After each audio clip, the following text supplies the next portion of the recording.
fits in with this, but we're gonna continue on. So they had just made that golden calf. Any idea why they chose a golden calf? Why they made an idol of a golden calf? Was a calf some kind of sacred thing from? Isn't that the symbol, a calf, a symbol of prosperity or health or something? Isn't it a symbol of something? Prosperity. In Prosperity. Egypt. Right. Goes back to Egypt and Canaan, the country they're going to. They were both bulls, and golden bulls in both Canaan and Pharaoh represented the Almighty God, the supreme God. Well, who are the Jewish people worshiping? I mean, think about it. They're worshiping the Almighty Supreme God. So in a way, it almost makes a little bit of sense that they would make a golden calf. Difference between a calf and a bull, I'm not sure, but you know, I thought a calf was a baby. it's a baby. The only thing I could really find about a calf is you pick a calf in Egyptian theology, because the bulls die. And when the bull dies, you have to replace it, which I found interesting. So the priests would go through the flock and they would pick a calf to replace the bull that just died, that's representing the Almighty God. And it was interesting because they have a 40-day inspection time. And I just find that interesting because Moses went up on a mountain for 40 days. Moses went second time. Jesus tempted for 40 days. Here's 40 days, 40 nights, you know. So they still do this? In Egypt? Uh-huh. Well, they don't, no, this is back.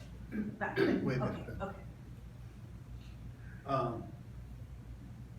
But as far as the bull, we talk about Wall Street, you know, we have a bull market. Things are going really well. So that bull does represent prosperity. And it's still viewed that way today.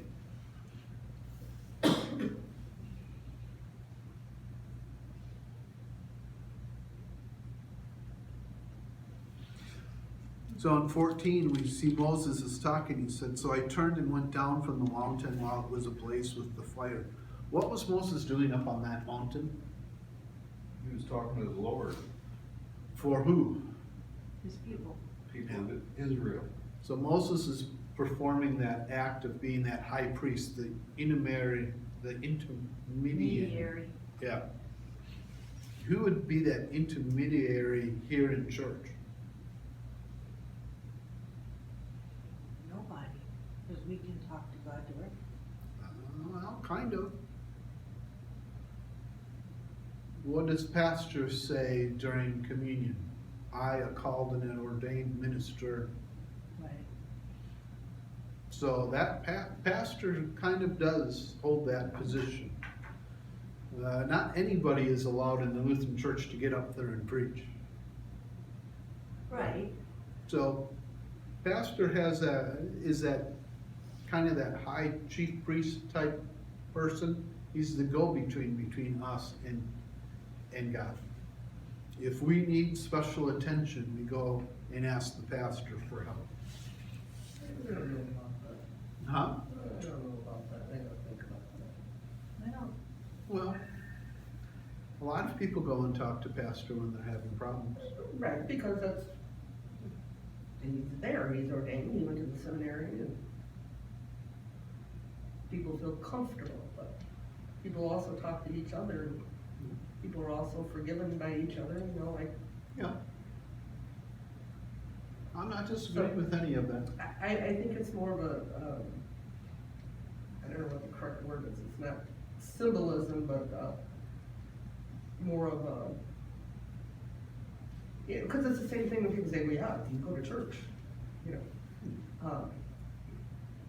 It's just the way of, I don't know what the word is, of us going, but we definitely talk to God ourselves through our souls. Sure. And all that. Sure. But when you're spiritually struggling, you can go to a co-person. Right. Okay, I'm not denying that. Mhm. A lot of times when people are struggling, they go to their local minister. Or they go to the elder of the church. That is correct. You know, they go to the spiritual leaders. And that's, all that I'm pointing out is that's what Moses is doing, that's kind of what pastor does. Different denominations, we would, you know, the priests in the Catholic Church, when the priests are struggling, they go to their they go to their local bishop. When the local bishops are struggling and they need spiritual counseling, you know, they go up the line to the archbishop. When the archbishops are struggling, they go to the cardinals. Cardinals go to the pope. And then I was told that, you know, when the pope makes a decision, it becomes an infallible decision if he's sitting on his, lack of a better term, he has a special chair, I'm gonna call it a throne. If he's sitting on his chair or throne, that means that is, you can't question Direct it. from God? That's direct from God decision. Well, He's still a human being. you know, that would be like, He ain't no different than me, except he's got more experience and education and, right, but God could use me more than he could use him if he wanted to. Right. quite often he does. Yes. You know, but I'm just saying, in the Catholic Church, that's the way it goes on. And generally, when you're struggling, you're looking for someone who is more spiritual than you to give you advice, Correct. you know, so. It's the reason why Chris, you know, she just bypasses and goes directly to the president of the, she's just like, don't pick on me, Jim. But that would be the Lutheran Church. When we were going through the problems here, and I don't remember who all was here at that time with Pastor Oberts, you know, it came down to the district president coming in and saying, I don't know exactly what happened. I know he had a meeting with Dr. Olertz. I know he had a meeting with the church leadership. And next thing you knew, Pastor Olertz was essentially removed. But that's the business, you know, churches are really like business, and they have to make sure, because not, you know, you say, you need spiritual help, so you can go to the pastor. The pastor could hurt you. Yes. So there's this business to say, here's how we're going to run this and this and that, but it's not that they're talking to God for me. I'll do that myself, but I would. But I would definitely go to pastor if I needed to talk to him, something spiritual. Yeah. But I would definitely go to God. I would never put a human being before that. Well, and that's what pastors are supposed to do, is they're supposed to point you closer to God. Right. You know, it's not supposed to be a situation, and I pick on him, and I don't know his relationship with God, but you got Joel Osteen, you know, big TV evangelist. Lots of people say that they're closer to God because of him. Lots of people don't like his messages because they don't feel that they're centered on God enough. Lots of people don't like Joel Osteen partly because he asks the congregation to buy him bigger Airplanes. and more expensive airplanes and Right. more homes. You know, so is he doing it for what he gets out of it? Is he doing it to bring I mean, you glory to definitely have to say God? he's charismatic, you know, and I can see where people would But you have to be careful, I mean, when you die and you go to the big crown in the sky, it's gonna say, wait a minute, God, where's Joel Osteen, cause he brought me here. You know, Right, that- right. But I can see where he could help people as long as they don't focus on him. And one of the things that Joel Osteen has brought out that I don't think, I'm not sure how many people are really aware of. When he writes a book, you know, he gets these big book contracts, signing deals and stuff. So he can be a very rich person off of those books that he's written, all those books. And that's one of the things. Joyce Myers is another one. She's written, I think, over 20 books. Chuck Stanley has written all these books. They all get these signing deals. And in some denominations, that's, you know, just fine. I kind of look and I think myself, you know, if God leads me to write a book, I'm not sure that I want to make a profit off of that book. That's me though. And here's, I mean, that's where we see here with Moses. You know, he's this she said it earlier, that word, Intermediary. which for some reason I'm having problems right now saying.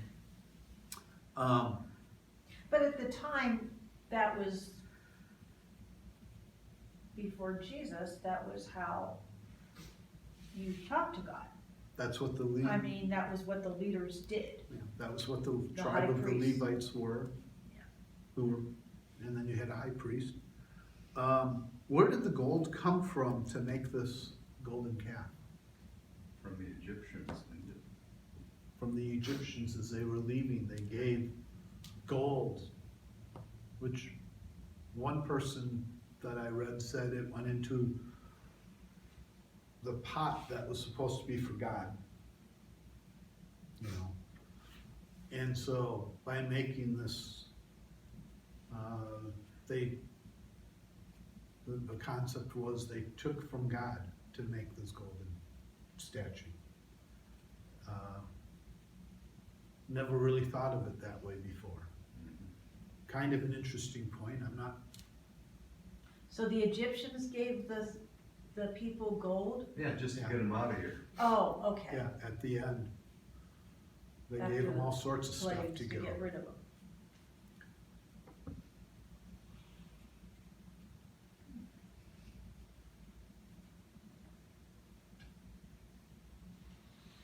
Okay, so I'm just gonna read on here for a while. So I turned and went down from the mountain while it was ablaze with fire. I still find that amazing, how the fire is ablaze and they go and do this anyways. And the 2 tablets of the covenant were in my hands. When I looked, I saw that you had sinned against the Lord your God. You had made for yourself an idol cast in the shape of a calf. You had turned aside quickly from the way that the Lord had commanded you. So I took the 2 tablets, threw them out of my hands, breaking them in pieces before your eyes. I wonder if they ever saw Moses this upset before. I would doubt it. Yeah. Probably not. Gonna pick on you, Sue, if you don't mind. Can you remember a time when you probably got your mom or dad most upset? Don't need to know what the story is, but do you ever remember a moment like that? Yeah. Yeah. I think we all pretty much do. John, probably you remember a time, you know, More than one. you know, mom and dad were really upset. Yeah. You know, and I think that was the same thing at this point. They were like, uh-oh, we really did it this time.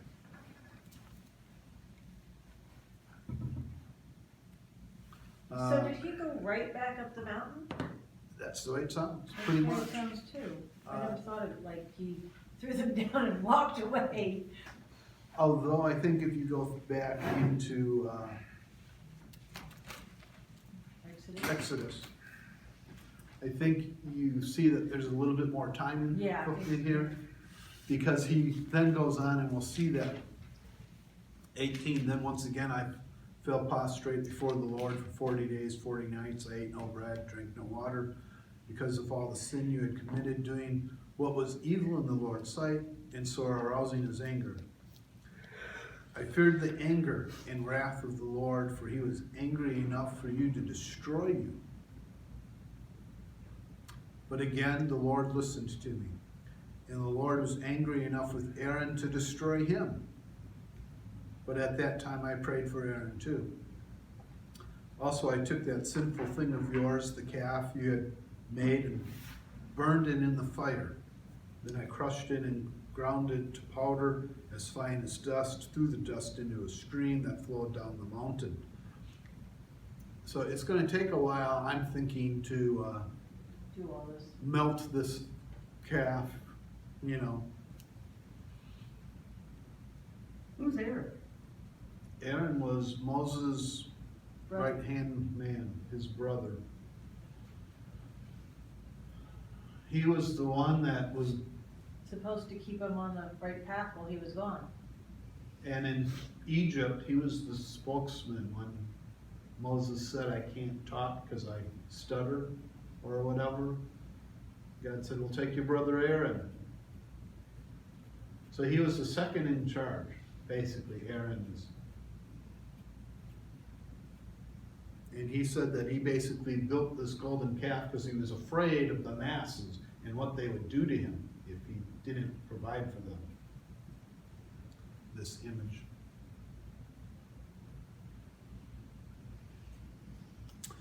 Verse 22, Moses reminds the people, you also made the Lord angry at Taberah, at Massa, and at Kibroth Hattaavah. And when the Lord sent you out from Kadesh Barnea, he said, go up and take possessions of the land I have given you. But you rebelled against the command of the Lord your God. You did not trust him or obey him. You have been rebellious against the Lord ever since I have known you. So how do we show God that we rebel? That we do not trust him? You go away from John. There's a good footnote down there. Go ahead, read it. Moses was reminding the people of the nation's unbelief 40 years earlier when they had been afraid to enter Canaan. The Israelites had not believed God would be able to help them in spite of all he had done already done. They refused to follow because they looked only to their own limited resources instead of to God. Unbelief is the root of many sins and problems. When you feel lost, it may be because you're looking everywhere to God for your help and guidance. Everywhere But to God. Yeah. I don't have glasses on. Okay. And that's one of those things where spiritually we see things as we grow closer to God and as we mature. You ask an 18 or 19-year-old who, has financial difficulties that, hey, God says that you first give to him, he'll take care of your problems. And they're like, how does that make any sense at all? You want me to give so I have less, but I'm going to end up with more? That just doesn't, and it doesn't make sense until you start understanding spiritually. God says over and over again. When he talked about how they walked through the desert, your clothes didn't We're out. wear out. Your shoes didn't wear out. And Haggai, I always go back and talk about the wallet that doesn't have a hole in it. The money gets blessed and it goes further. Kind of what's happening right now with this wonderful economy that we have. Money's not going to go farther, but somehow God's able to give us food, and maybe we are content with what we have, and so we don't need as much, or whatever. But those are things where spiritually We can bring up kids and teach them things left and right, but until God starts working in their hearts when they're by themselves, that's that change where, you know, that's my parents' God versus being my God. And that's kind of what he's talking about here a lot of times. Your parents, this happened to your parents, the 40 years in the wilderness. You know, you didn't see this necessarily firsthand. You've only heard about it. You know, you didn't see God's great action, and then it would be like us. We heard about the miracles of Jesus, but we haven't actually seen the miracles of Jesus. We might see miracles still today. So 25.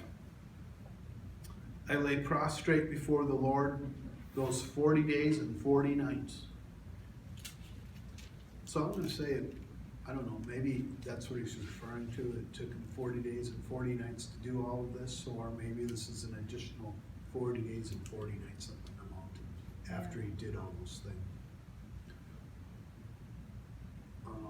Because the Lord had said he would destroy you. I prayed to the Lord and said, Sovereign Lord, do not destroy your people, your own inheritance, that you redeemed by your great power and brought out of Egypt with a mighty hand.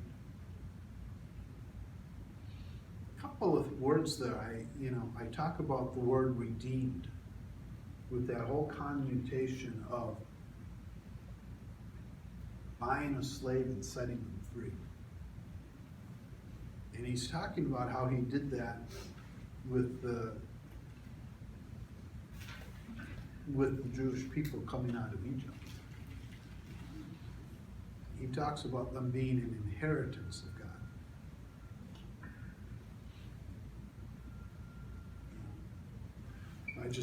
Interesting words. 27, remember your servant Abraham, Isaac, and Jacob. Overlook the stubbornness of this people, their wickedness and their sin. 28, it becomes a big verse here, I think. Why should you overlook their sin? Otherwise, the country from which you brought us will say, so otherwise Egypt will say, because the Lord was not able to take them into the land he had promised them. God is able to do that, but he was not able, according to the Egyptians, and because he hated them, he brought them out to put them to death in the wilderness. Boy, Moses is just spewing, Yeah. giving them all kinds of excuses.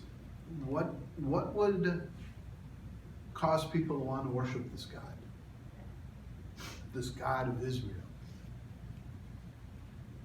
I mean, you think The way about it. Moses is talking, not much. Yeah. This is a God who is an unloving God. He doesn't forgive. He brought his chosen people out into the desert to die. I wouldn't want to worship that God either, you know. I mean, and do people understand our God? You know, most people today believe that our God is a judge who remembers everything wrong you ever did. You know, had a talk in the last couple of weeks with another Christian, and I said, you know, the problem is that we don't put the blame on Satan. Satan is the one who accuses us. In that courtroom, it's not God that's remembering all that we do wrong. It's Satan who's bringing it up and accusing us of all that we do wrong. And as Paul says somewhere in Hebrews, it says, I will forgive their sins and remember them no more. Right. And what is Jesus doing? He's the defense attorney who's basically sitting there saying, Yep, God, he's right. He did all of these things. But before you pass your sentence of judgment, remember, I died on the cross. He says that I died on the cross for him, Right. you know? So, that's the God that we serve. You know, it's not necessarily the message that the world is hearing often enough. People that have hardened their hearts don't like that message.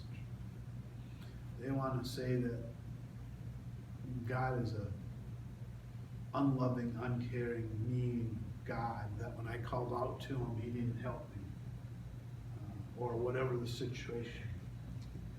Trouble is, he didn't help them in the way they wanted. They want to manipulate God. What was the whole Tower of Babel about? We will build a tower and force God to come down and deal with us. You know, I find go ahead. it interesting that Moses said all this. It was not very nice. He's telling the people where they're at. This is him saying you don't have good standing with God. You need to, repent, change your ways, circumcise your heart. That'll be a phrase that comes up next chapter. But is he talking to God? Is he talking to the people? Because verse 29, It sounds like he's talking to God. yeah. That's why I said it doesn't seem, So it doesn't make sense to tell these things to God? This is the way how I feel, God. This is the way how I see things. It's like no, when we're I'm just, angry with God, should we tell God that we're angry with him? Why not? He already knows. Yeah. It's probably best that we do. And yet when I was a kid, that was the last thing you'd ever do is tell God you're angry with him. God, I'm disappointed with the way how you solved that one. I don't know, for some reason, going through Lutheran school, I was under the assumption we weren't supposed to do that. well, that's why I said, it just surprises me because I don't think I ever, thought about that way. Mhm. We'll finish up on verse 29. But they are your people, your inheritance, that you brought out by your great power and your outstretched arm.